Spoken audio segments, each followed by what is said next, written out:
When we were in Samarkand, the Khwarizm Shah laid siege to Samarkand and attacked with his army. Not far from us lived an exceedingly beautiful girl, so lovely that none could match her in all the city. I heard her saying, "O God, I know you would never allow me to be delivered into the hands of evildoers.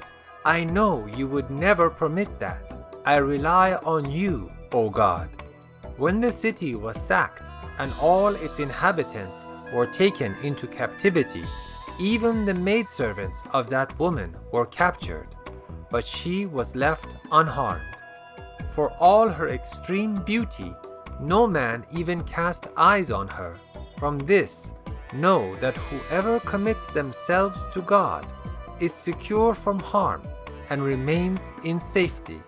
No petition of man in God's presence is ever ignored. Therefore, beg of God and demand what you need of God, for your petition will not be in vain. Call upon me, and I will answer you.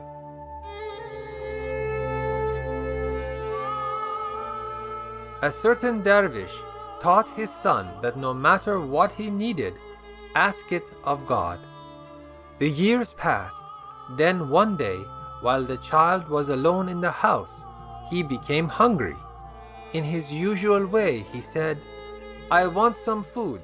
I am hungry." Suddenly, a bowl of pottage materialized, and the child ate until he was full. When his father and mother returned, they said, "Aren't you hungry?" The child answered, "I just asked for food and ate." His father said, "Praise be to God that your confidence and reliance upon God has grown so strong." When Mary was born, her mother vowed to dedicate Mary to the house of God and not to support her. She left Mary in the temple. Zacharias demanded to care for the child, but everyone wanted to do so as well. A dispute sprang up amongst them. Now in that time, the custom was that each party in a dispute must throw a stick into water. The one whose stick floated longest was deemed to prevail. It so happened that Zacharias' stick was the right one. They all agreed that he had the right to care for Mary. So every day, Zacharias brought food to the child, but he always found an exact match of that food already at her side. He said, "Mary, I am in charge of you. Where is this food coming from?" Mary said, "Whenever I feel the need for food, I ask God and He sends it to me. His bounty and compassion are infinite. Whoever relies on Him, their trust is not in vain." Now, after Zacharias saw this, he prayed, "O God, since you allow the need of this child, please grant me my desire. Give me a son who will be your friend, who, without my prompting, will walk with you and be occupied in obedience to you." God brought John into being.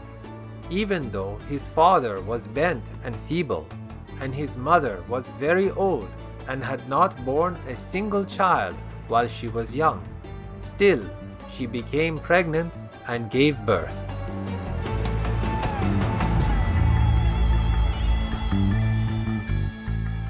Don't you see that all these things are but an occasion for the display of God's omnipotence? Everything came from Him, and His will must always come to pass. The believer knows that behind this wall there is someone who is aware of every circumstance in our lives, one by one, and who sees us, though we do not see Him. But those who say, "No, this is all a tale," they cannot believe. The day will come when they will realize their error. For instance, you are playing the rebec.